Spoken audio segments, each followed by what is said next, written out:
Welcome, friend. Follow me. We're going where nightmares are born. Most people would never dare enter these woods. There's no telling what horrors we'll find, the disturbing terrors we'll uncover. Don't say I didn't warn you. Unsettling creatures lurk here. Be careful, they might follow you out.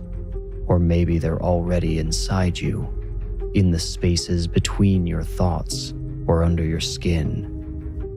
Are you afraid? Good. Now you are ready to enter the Warning Woods.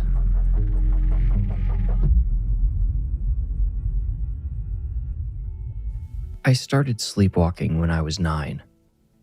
The beginning of my episodes correlated with a pretty nasty spill off the back of Dad's dirt bike. I wasn't wearing a helmet. I stayed unconscious for a while and had to be rushed to the hospital. They sent me home with 16 stitches up the back of my scalp.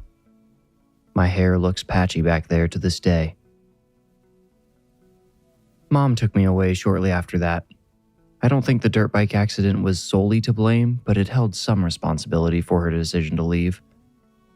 I don't remember Mom and Dad ever being happy together, but it still hurt to think of us never being a family again. Mom and I moved into a 2-bedroom apartment she could barely afford until she sued Dad for alimony. That apartment was where I started sleepwalking. Every few nights, Mom would wake to the sound of my head repeatedly knocking against my bedroom door. When she opened the door, I'd walk across the apartment with my eyes half closed until I reached the front door. My hand would slide pathetically off the locked door handle, and each time it fell to my side, I would butt my head against the door as if expecting it to be open. If I tried it again, Mom would have to wake me up. Most times, she said I gave up and went back to bed after my first attempt to leave. If Mom didn't let me out of my room, say if she took too much melatonin or had too much to drink, I would keep hitting my head against my bedroom door until I woke myself up. I never remembered getting out of bed and could never explain why I would hit my head against the door. I gave myself some pretty nasty bruises those nights Mom didn't let me out. One night, I guess Mom felt curious. When I stopped at the apartment door, she opened it for me. I don't remember any of this, so I'm retelling what she told to me. I stepped into the dim, red light of the hallway. Mom's apartment wasn't in a nice building, mind you. The hallway light nearest to our apartment had burned out weeks before, so the only light came from the glowing red exit signs at either end of the hallway. The door at the left end led to the stairs, and the door at the right led to more apartments. I went left. Mom followed me and opened the door for me as moths danced over our heads. The door led out in a stairwell also lit only by the red exits above and below us. Mom said she almost turned me back around because she was scared to let me walk down the dark stairs. But I wasn't seeing with my eyes. When Mom saw how easily I descended the first couple of stairs, she followed me the rest of the way down. I walked through the parking lot and into the street. A greasy man who'd smoked away his teeth sat under one of the light poles. He warned Mom not to wake me. She later laughed when recounting the grave concern he showed. In the moment, she was just glad he didn't try to follow us or ask for anything. His face embedded itself in my mind even though I did not consciously see it. He had dark, sad eyes ringed with scars from sores and rashes. He'd allowed his hair and beard to grow thick, perhaps to help mask the raised scars. Mom followed me across the street to the courtyard on the other side. It belonged to an HOA that decorated it with artwork and hedges but left it otherwise vacant.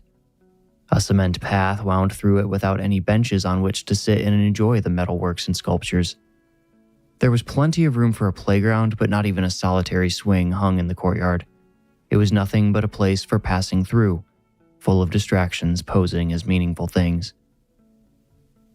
I followed the cement path, still completely unaware. Mom followed me past an iron rabbit head with serious, slanted eyes. The space behind those eyes was darker than the night around us. We passed a man made of tubes and wrenches sitting atop a wagon wheel bicycle who was tall enough to see over the hedges with his eyes made of giant machine nuts. A faceless wooden family, all in different poses, came next. Sometimes my friends and I would stop our bikes in front of this display and ask each other were the man, woman, and child laughing, dancing? My friend Piper once joked that they looked like they were showering, the man washing his hair, the woman rinsing her back, the child washing their face. Mom said I stopped in the very center of the courtyard where it was completely empty, save for the path cutting through the open grass. She said I stood in the middle and looked up at the stars, of which she could see very few. Apparently, I was transfixed. That part I remember faintly, with one altered detail. I could see billions of lights in the sky. Staring up at the multitude left me with a feeling that stuck in my chest after I awoke. I still remember that distinct feeling of blissful meaninglessness. Each of those beautiful dots represented an eternal explosion with the power to crush me 1,000,000 times over in a fraction of a blink of an eye. Yet I got to stand on soft grass on a cool night and gaze upon that power in wonder. What a privilege. What an honor. That's how I woke up every time, staring up at the sky. It would become dark and empty, like the sky my mother saw whenever consciousness returned to me. I would rub my eyes and ask Mom, "Did I do it again?" She would say yes and lead me back to her apartment. The toothless man on the curb would always be sleeping under the light, and I would try not to stare at the scarring around his eyes. I lost count of how many times I sleepwalked out of Mom's apartment, and she never explained why she kept allowing me to. Sometimes I wonder if she wanted to try to understand what I kept doing out there in the courtyard. Maybe she felt a trace of some of the feelings I felt out there. Dad never spent much time with me when he had me. I went there every other weekend. I'd mostly watch TV and read comics. But I started looking forward to going to Dad's because I would sleep normally in my old room at his house. I'd always feel so much better and leave feeling refreshed. I'm sure deep down Mom was glad her son was getting some rest, but to me she always seemed angry about it. In hindsight, I think she resented the fact that Dad's was my place of respite, despite his lackadaisical parenting. Mom always said we wouldn't have to stay in her apartment forever. A few times a year, usually just before spring, she would start bringing home binders of rental listings she printed off at work. Sometimes she'd even bring home real estate listings. But every year, I'd find the listings in the trash one morning. Those days, Mom usually slept in and took long showers. My sleepwalking persisted into my teens. A few times each month, Mom woke up to me hitting my head against my bedroom door until she let me out. Once, she took me to a checkup with a general practitioner covered by her insurance. He referred me to a sleep specialist, but Mom looked into what it would cost to get me a sleep study and told me maybe we can do it if my next job has better benefits. Shortly after that conversation, I woke up in the middle of the night to find her sobbing at our table with another binder spread out in front of her. In addition to better living spaces, this one included a few jobs as well. Most of the pages were balled up on the floor around her. She pretended not to notice me, and I pretended I hadn't seen anything. I backed into my room and closed the door. She never talked about moving again, and she never left her job. When I was 14, my friend Piper told our friend group she could lucid dream. I asked what that meant, and she told me she could control her dreams from the inside.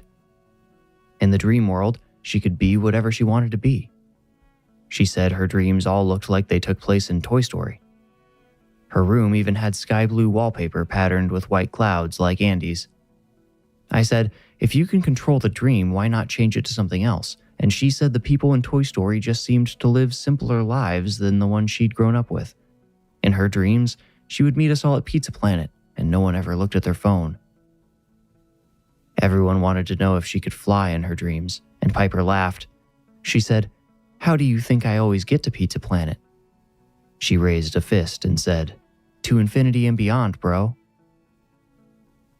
I found a book about lucid dreaming at the library and started reading it on the bus ride home.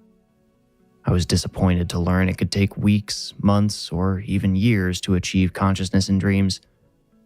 Following the book's instructions, I started a dream journal, which is how I learned how frequently the sculptures across the street appeared in my dreams. They would often manifest as peripheral details I only noticed during recall. I'd remember the rabbit head staring down at me from a rooftop, or the bicycle man riding across my view in the distance. The wooden family appeared most often of all. In one dream, I approached them because I thought I heard the child make a noise. As I drew close, I realized they were all making sound. They were all sobbing. From then on, if I saw the wooden family, I always woke up. I started adding drawings to my dream journal. I found I enjoyed sketching far more than writing, so I would draw what I saw, then use words to describe anything I could not communicate through visuals. I found there was very little I couldn't express through my drawings, though. I'll never forget the first time I achieved lucidity. In the middle of a dream in which I was making breakfast, I happened to glance at the microwave and see the time 87:66 displayed. Recognizing this flaw in reality, I became aware of the dream. I woke up a second after realizing I'd become conscious, as I read is often the case with first-time lucid dreamers, but at least I knew lucid dreaming was possible for me to achieve. I started going to bed earlier to try to give myself more opportunity to dream. A few times, I became lucid for a handful of seconds before waking. Slowly, over weeks, I got better at holding on to my dreams. I didn't dare try manipulating anything or making any choices, but I could observe the dream in a fully conscious state. I'm sure my awareness altered the dreams because they were all extraordinarily mundane. All the spontaneity and weirdness had been sucked out of them. Most often, I would dream about talking to my friends at school or to my parents. Sometimes I would be with Mom in her car driving along a familiar stretch of highway.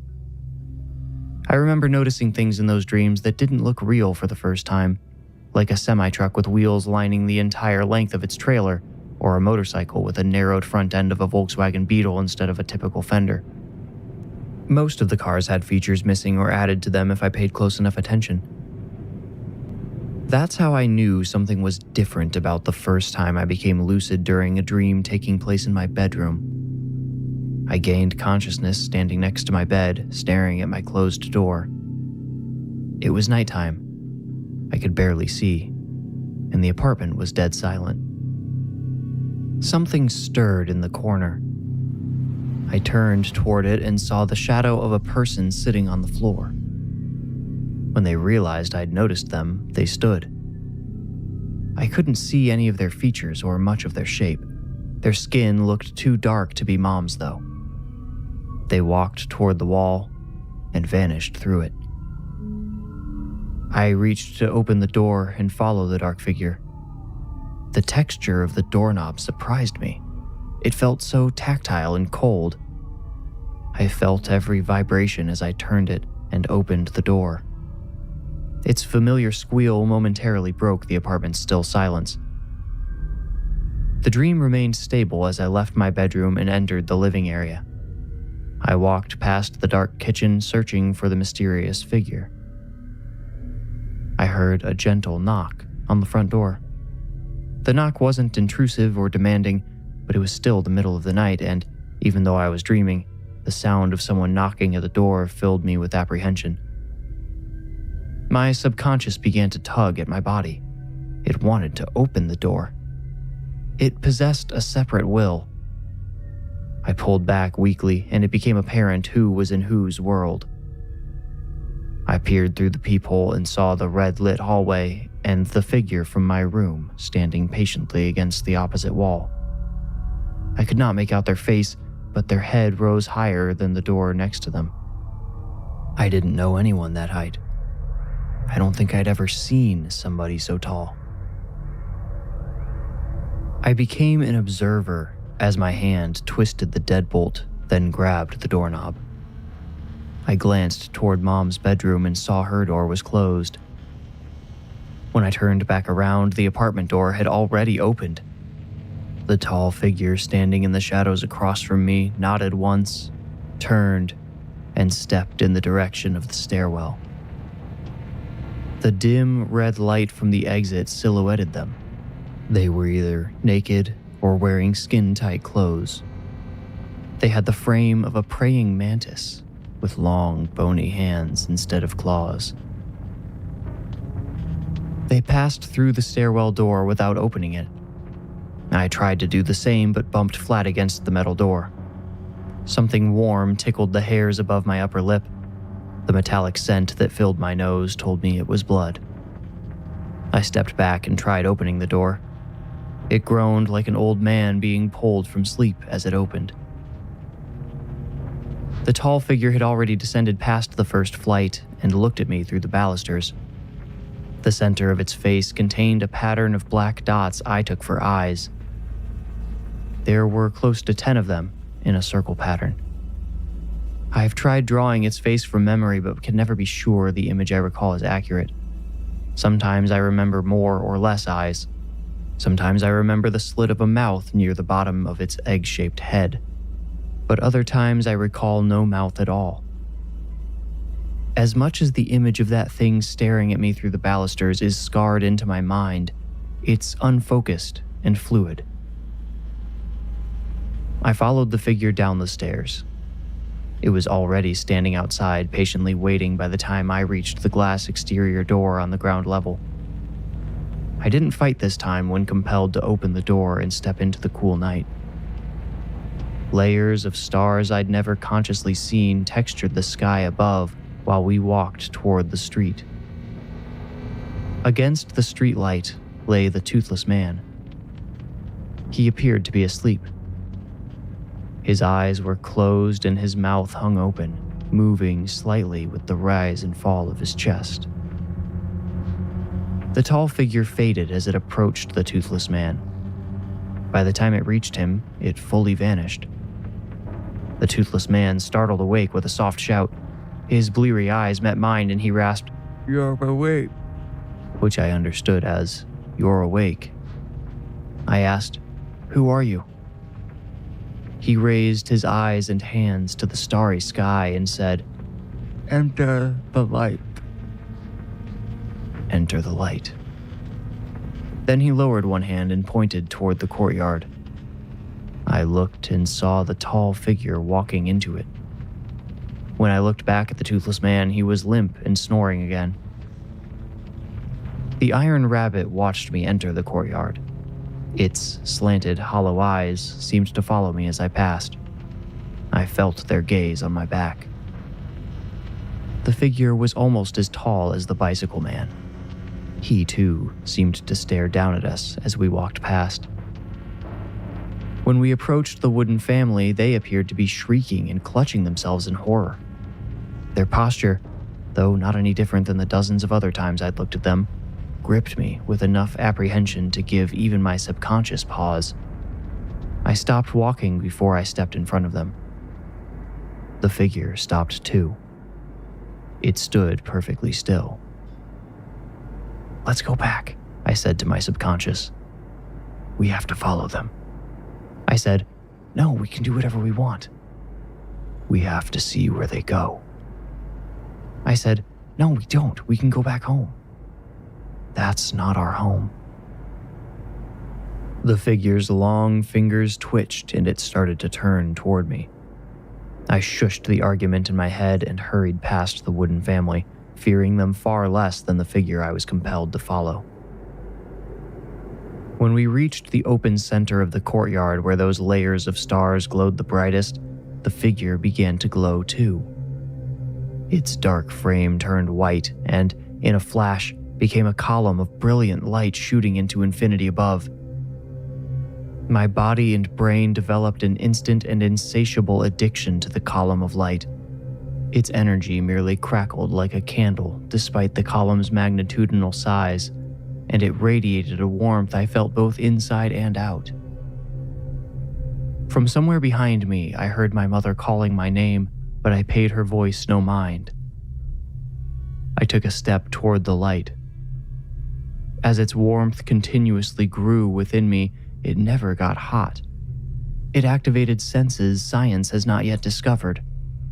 I perceived stimuli beyond the constraints of matter and human familiarity. I took another step toward the light. My mother called for me again, much nearer this time. I broke into a run. I needed to know what awaited me in the light. As my fingers reached for the column, they touched something soft and warm to my tangible senses. I collided with the soft object and stumbled back. The column disappeared. Where it had been, my terrified mother now stood, tightening the belt of her robe. Her expression held anger, but I also read fear in her eyes as she said, "Why did you run away from me?" I relinquished control of the dream to my subconscious and stepped back into the role of an observer. But my subconscious didn't reply to her. Mom snatched my wrist and tried to pull me back toward the apartment, but I wouldn't move. Mom shouted, "Ian!" and her sharp tone awakened me to the truth. I was already awake. I'd slipped out of the dream the moment we collided. I realized I'd become lucid during one of my sleepwalking episodes. It wasn't until that moment that I realized I'd left the apartment in my underwear and bare feet. Only then did I realize how cold it was and shiver. Mom communicated her frustration through her grip as she led me back to the apartment. I pleaded with her not to be mad. I kept telling her I didn't know the dream was real. As we passed the toothless man, I saw he'd woken up again, probably thanks to us. I met his eyes for a moment, and he winced. He offered a pursed-lip smile of condolence before shutting his eyes and lowering his head. Mom pulled me up the red stairs, down the red hallway, and through the open door of her apartment. She made me go straight to bed, but after lying there for a few minutes, I decided I had to risk getting up to use the bathroom. I found Mom tossing her sheets over the couch. Her pillow was already propped against one of the armrests. I asked why she was sleeping on the couch, and she told me, "Because I can't go buy a lock for your door until tomorrow." She went out and bought a lock the next day, one that locked from the outside, so each night when I went to sleep, she could lock me in my room. In hindsight, I'm pretty sure she could have gotten in trouble from the building owner and maybe even the police for doing that, but it kept me from sleepwalking out to the courtyard again. That was not the last time I became lucid during a sleepwalking episode, but it was the last time I got out of the apartment. I'd usually wake up as soon as I would try to open the door and find it locked. I tried to give up lucid dreaming, but I found it impossible. Once you learn to recognize when you're dreaming, it becomes hard to unlearn it. It's like forgetting how to ride a bike. About a year after what I called my first sleepwaking incident, I found Mom sitting on my bed when I came home from school. Her cheeks were red and plastered with stray hairs. She told me Dad crashed his dirt bike, the same one I fell off when I hit my head as a kid. But unlike me, he never woke up. She said, "I always told him he was asking for something horrible to happen. That was even before he crashed it with you. You think he thought about breaking his neck when he got on that thing for the last time? This is why I didn't want you around him. Don't ever think you're invincible like he did, Ian. Don't be so stupid." She went on like that until I exploded at her, screaming at her to stop and get out of my room. I wanted her gone so I could cry in peace. But after she was gone, I didn't want to cry anymore. I called Dad just to see if he'd answer his phone. Nothing felt real. I looked at the clock. 3:51. I pinched the back of my hand between fingernails that needed to be trimmed, but the pain changed nothing. My grandma answered Dad's phone and growled, "Hasn't someone told you, Ian? Why are you calling him?" I could tell she'd been crying. I didn't say anything. I just hung up. I never forgave Mom for all those things she said after Dad died. I think the universe settled the score, though. My oh-so-safe and sensible mother got run off the highway by a merging semi-truck that didn't see her little Hyundai accent. I was in the car too. The truck was driving 10 miles below the speed limit when she tried to pass it. Apparently, another car in front of the semi was responsible for its dragging speed.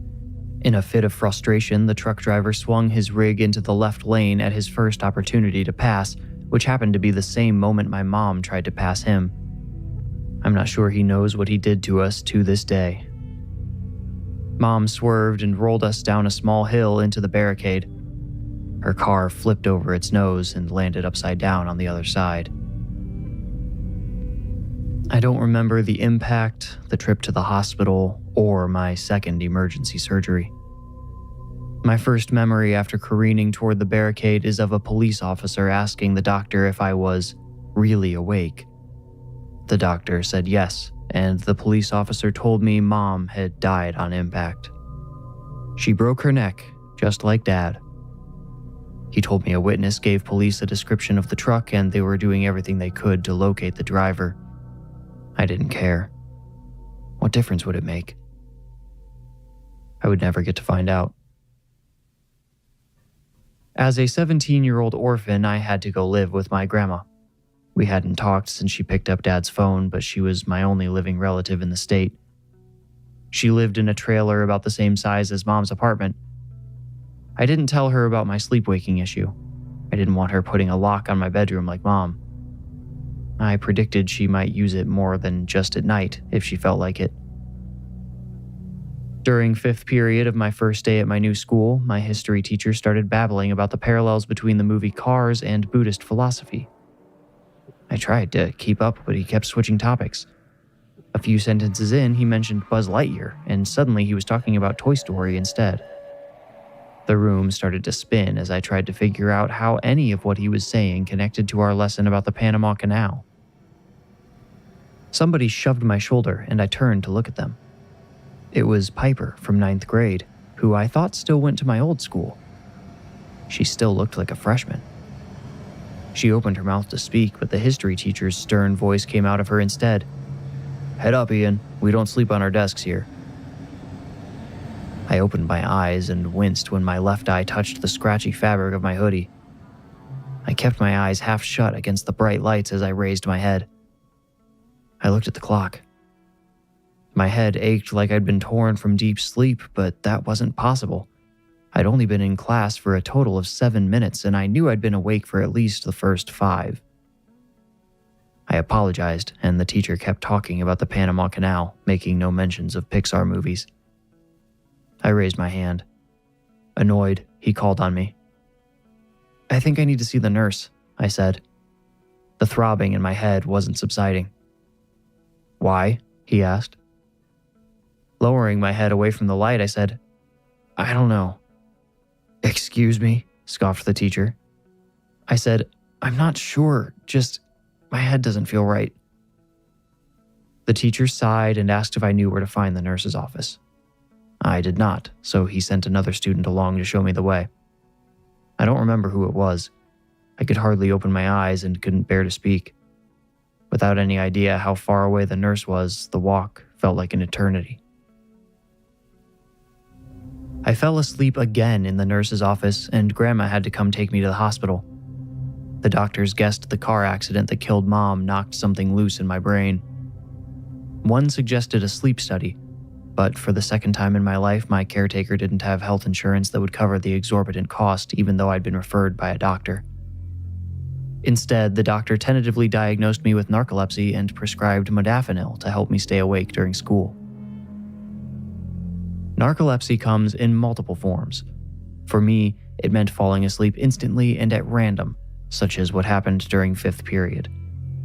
1 second I'd be fully awake and conscious, and the next I'd be fast asleep, snoring even. Even with the modafinil, my narcolepsy made it unsafe for me to drive, which caused me to stay home most of the time. The medication got me through school most days with a few embarrassing exceptions, so I didn't want to stop taking it, but the anxiety it caused made me use it sparingly. I only took it before school. On weekends and holidays, I frequently passed out. Grandma tried to make me take the medication every day, but I needed a break from the tight chest and uncontrollable racing thoughts it gave me. To convince me, Grandma recorded a video of me once during a narcolepsy attack. It started with me slumped over the arm of her couch with a bag of corn chips in my lap. My shoulders jerked, then I straightened. My eyes opened, bleary and unfocused, locked in the forward position. I turned my head toward Grandma, but I seemed to be staring past her. In the video, you can hear her say, "Ian, you're asleep. Ian, wake up." I slowly stand and the corn chips fall next to my feet. Grandma says, "Wake up, Ian. Why won't you just take those damn pills? Why do you gotta make me put up with this?" Still looking toward her but not at her, I say, "I have to dream to feel the light." Grandma says, "Come on now, Ian, wake up." I point at the door and reply, "No, look, it's waiting for me out there. It found me again." Grandma opens the front door and steps onto her small deck. She keeps recording as she spins in a full circle to show me there's nobody outside. Then she says, "See? Nobody here." Suddenly, I run past her and down the deck stairs. Grandma shouts after me and the video ends. After showing me, she asked, "Don't you see what you're like when you're off that medicine? You're liable to get hit by a car or drown in the lake." I assured her neither of those things would happen, but couldn't explain how I knew. I kept the truth secret. I didn't tell her I vividly remembered the episode she recorded, or what I saw standing outside beckoning to me through the window in the door. It had 10 black eyes and the frame of a praying mantis, and it wanted me to follow it. Grandma didn't get fancy with any locks. She tied a string of Corona bottles to my doorknob so if I opened it at night, the noise would wake her up. Sometimes it woke me up too. If it didn't, her cold, dry hand across my face did. Piper started a death metal trio around that time. She asked if I'd draw the artwork for their first EP. I jokingly told her I'd do it if she could pay enough to get me out of my grandma's trailer. My sleepwaking worsened our already strained relationship, but I couldn't afford to leave even though I'd aged out of her guardianship. Piper didn't laugh. She pinched her chin and turned half away from me. Then she said, "How about a free month at my apartment? Take the time to find yourself a job and get your own place." I shrugged and shook my head. I told her a month wouldn't be nearly enough to find a job that would pay enough to cover the security deposit and first month's rent anywhere. I'd done my research. I knew exactly how much I needed to escape. She asked, "How about 3 months and you're on the hook for the cover when we do a full LP?" I said, "If you guys stay together that long." 8 months later, I drew the cover for her band's first LP. They're opening for Frozen Soul on tour right now. But I'm getting ahead of myself. During the 3 months Piper let me freeload, I started drawing cover art, tour posters, and merch designs for more bands. I made enough to pay for a 4th month, then a 5th. By then, I established enough of a reputation to get commissions from small national acts. Piper knew about my sleep problems.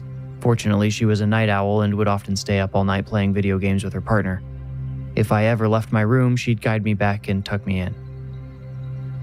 I finally made enough to afford my own place for 1 month and moved out of Piper's. I scraped by for a couple of years until headlining acts started noticing my work. Producing art in my 4th floor apartment allowed me to use modafinil when I needed to, but most of the time I rejected it. I found my best ideas in sleepwaking states. My apartment had a balcony, and if I ever found myself out there, I would test whether I was awake or asleep by attempting to place creatures in the windows of the opposite building. Sometimes I relied on old friends. A hollow-eyed rabbit would stare back at me, or a metal man on a tall bicycle would flash behind someone's semi-open blinds. Sometimes I would go window by window until I spotted all 3 of the wailing family members. Those 3 appeared in much of my artwork too. If I couldn't make the courtyard sculptures appear in the opposite windows, it meant I was awake. I rarely used the balcony while awake, but frequently found myself out there when asleep. I never tried to conjure the tall figure. I was afraid to ask it to appear. I didn't even imagine the toothless man who almost certainly must have been dead by then. I didn't want them to take me to the warm light again. When I lived with Grandma, I'd still wanted to find out what was waiting for me inside the light. Now that my life was good, I felt afraid to let the light come close. I worried it might tempt me into it and that I wouldn't come back. After sending a rough sketch to Chelsea Grin's manager one night, I put some leftover pizza in the microwave. When I hit start, I heard my balcony door slide open behind me. I whipped around. The door was closed. I went to it anyway and slid it open to test the sound against my memory of what I'd heard. It was a perfect match. First, I only peered out. Then I stepped onto the balcony. Lights inside 5 apartments across from me flicked on. They even appeared in order: the rabbit head, the bicycle man, the wailing family. The light behind the rabbit head made its eyes glow yellow. The bicycle man stared down at me from 1 floor up and 2 apartments across. On the floor directly across from me, the 3 members of the wailing family were separated into 3 consecutive apartments. The mother on the left and the father in the middle were posed as if screaming at one another. The child in the apartment on the right faced me and appeared to be screaming at me.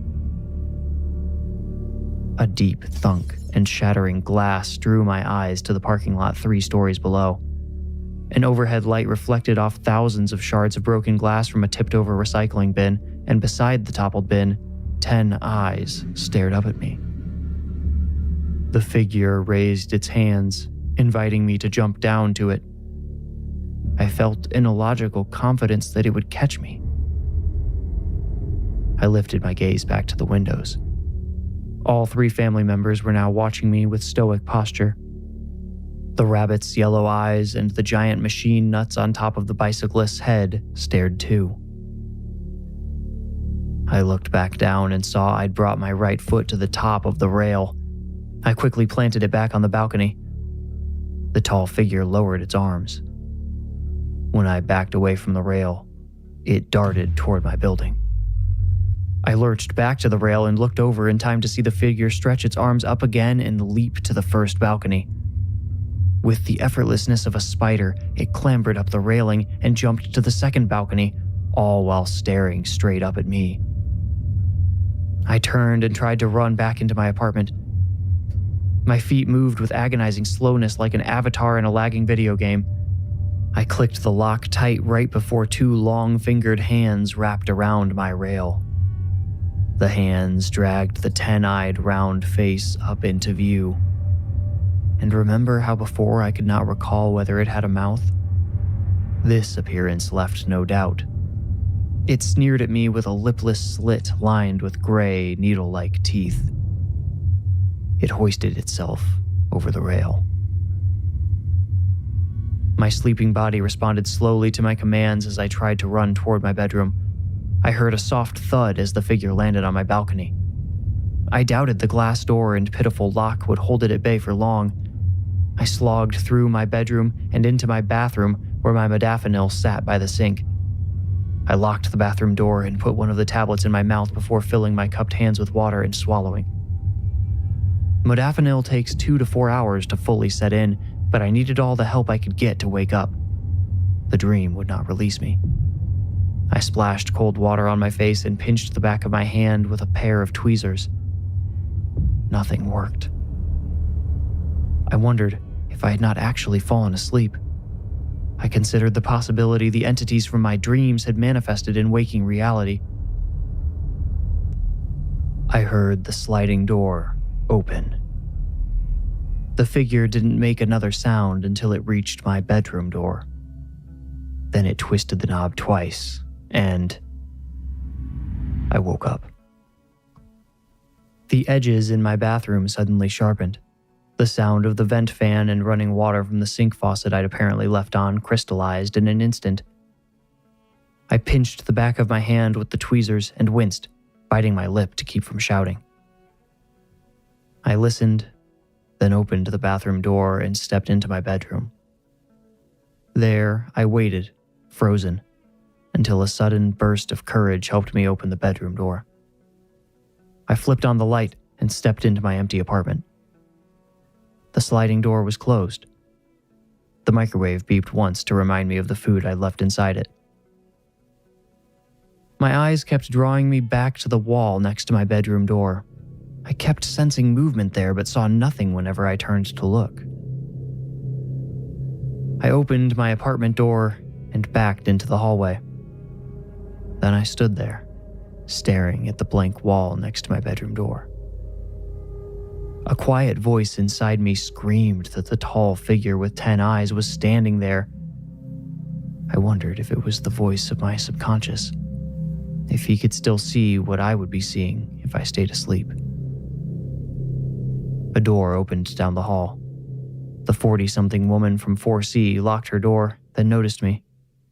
She asked, "Ian, everything okay?" I could never remember her name. I said, "Oh, hey, everything's fine, yeah. I just got home." "Go somewhere fun?" she asked. She slipped her keys into her clutch and snapped it shut. Just dinner," I said. She asked where I went because she was trying to decide where to eat. I made something up. As our conversation circled the drain, she asked, "Are you sure you're okay? You look worried." I smiled and told her I was fine. Then I had to prove it. I stepped into my apartment, bid her goodnight, and shut the door. My apartment felt less haunted after my rushed chat with the neighbor. I stared at the wall next to my bedroom door for a long time, daring anything lurking there to come out. But if something had been there before, it was gone by then. I hurried into the bathroom to see if I'd actually taken the modafinil and found that I had.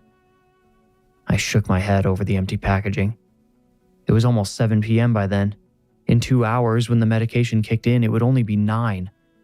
I probably wouldn't be able to fall asleep until at least 6 or 7 in the morning. If I'd been in my right mind, I never would have taken the tablet so late. I heard a noise and peered around the corner to see through the bedroom doorway into the apartment. All was quiet and still. I decided the noise must have come from outside. I wondered if I'd be so jumpy the whole night. Although it seemed unlikely, I decided to try falling asleep before the medication kicked in. I felt wired, but thought if I laid down and put on some white noise, I could maybe slip into sleep. I lay in bed, trying to keep my mind clear. I kept my eyes closed as I shifted into whatever position my body told me would be most comfortable. Once I settled, I focused on box breathing. In for 6 seconds. 1, 2, 3, 4, 5, 6. Hold for 6 seconds. 1, 2, 3, 4, 5, 6. Out for 6 seconds. 1, 2, 3, 4, 5, 6. And hold for 6 seconds. 1, 2, 3, 4, 5, 6. Then in for 6 seconds again. 1, 2. My bedroom door creaked open. I held my breath. The apartment beyond the threshold was too dark to make anything out. I couldn't see who or what had opened the door. I found that strange since it was not nearly late enough to make the apartment pitch black yet. I glanced at the alarm clock beside my bed. It displayed 11:73. I did a double take and saw the time now displayed as 88:12. I'd obviously achieved my goal and fallen asleep, but I had failed to consider what I would do after that. To test whether I was sleepwaking or immersed in a fabricated dream world, I tried to force the light in the kitchen to turn on from afar. It remained off. I slipped out of bed to prepare for whatever happened next. Out in the dark, I heard the blinds hiss open. A faint light radiated into the apartment from the sliding door. It cast a shadow of the tall figure's praying mantis frame against the refrigerator and across the ceiling. The shadow pivoted. It started walking, shrinking as it stepped further from the light and closer to my door. I hurriedly tiptoed to my bedroom door to close it, but a long hand slid across the door from around the corner and held it open. The tall figure stepped into view and looked down at me. Its 10 black eyes all moved independent of each other. Each seemed to study a different part of me. It removed its hand from the door and stepped back, giving the impression it wasn't trying to threaten me. It raised both hands sideways in front of it, like someone holding a baby that spit up on itself. Then it closed and opened its fingers repeatedly, beckoning me to come out. I felt I had no choice but to obey. The figure made room for me to exit the bedroom, and when we stood almost toe-to-toe, it lowered one hand and used the other to point toward the balcony. It placed a cold, flat hand on my back and prodded me toward the door. I acquiesced and walked toward it. The figure reached around me and grabbed the sliding door's handle with one long hand. Then, for the first time ever, I spoke to it. I said, "I don't want to go." I turned my head to see its reaction and met one of its 10 searching eyes. I got the impression its eyes were all speaking to each other, participating in a lively debate of what to do about this stubborn human. I looked back at the light and said, "I'm happy now. It took a long time, but I'm really happy. It's not like it was before when I was a kid. I don't want to leave this." A strong hand pushed my back and slammed me into the glass door. My head thunked against it and I smelled blood in my nose. It started dripping on my shirt. Dazed, I remained still as the other hand pushed the sliding door open. Cold fingers wrapped around the back of my neck and forced me onto the balcony like a naughty dog. I hinged at the waist over the rail and grabbed it with both hands to keep myself from careening over it. I pleaded with the tall figure not to throw me over, but I was entirely at its mercy. I kept my feet planted on the balcony until the figure grabbed my shirt with its other hand and hoisted me up. Then, still holding me, it leapt over the rail. My stomach lurched as we entered free fall, plummeting toward the parking lot.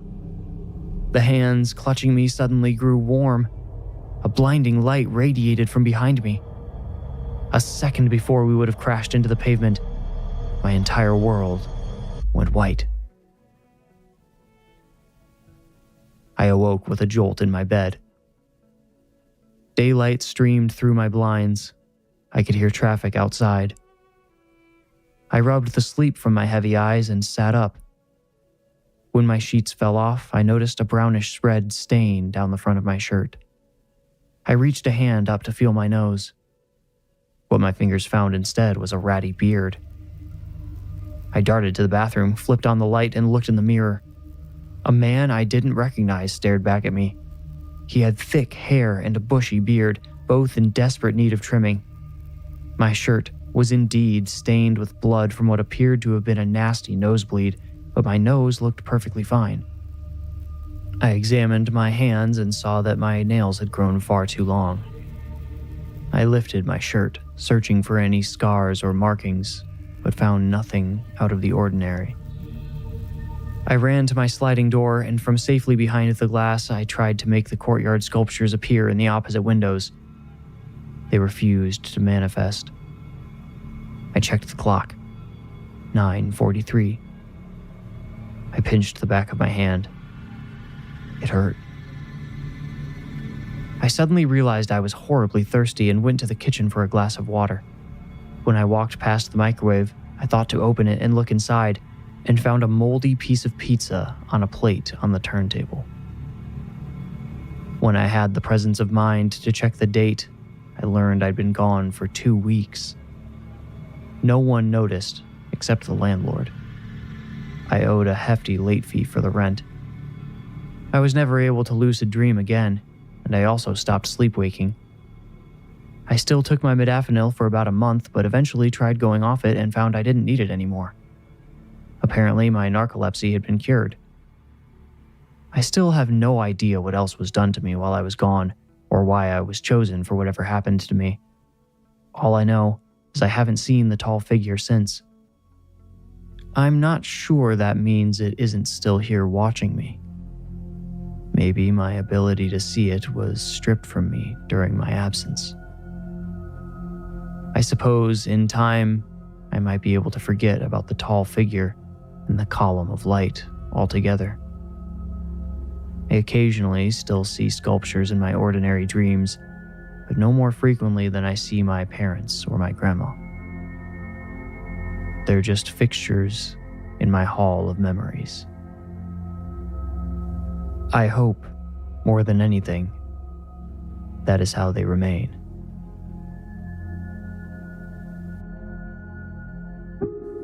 You made it out. Congratulations. If you enjoyed the story, please rate, like, review, or subscribe. For early, ad-free episodes and behind-the-scenes episodes called Into the Woods, become a patron at patreon.com/thewarningwoods. You can also support the show by purchasing merch. The merch store and Patreon links are in this episode's description. Follow me on Instagram at The Warning Woods to stay up to date. And when you feel ready, meet me here for another journey into the Warning Woods. Thank you for listening.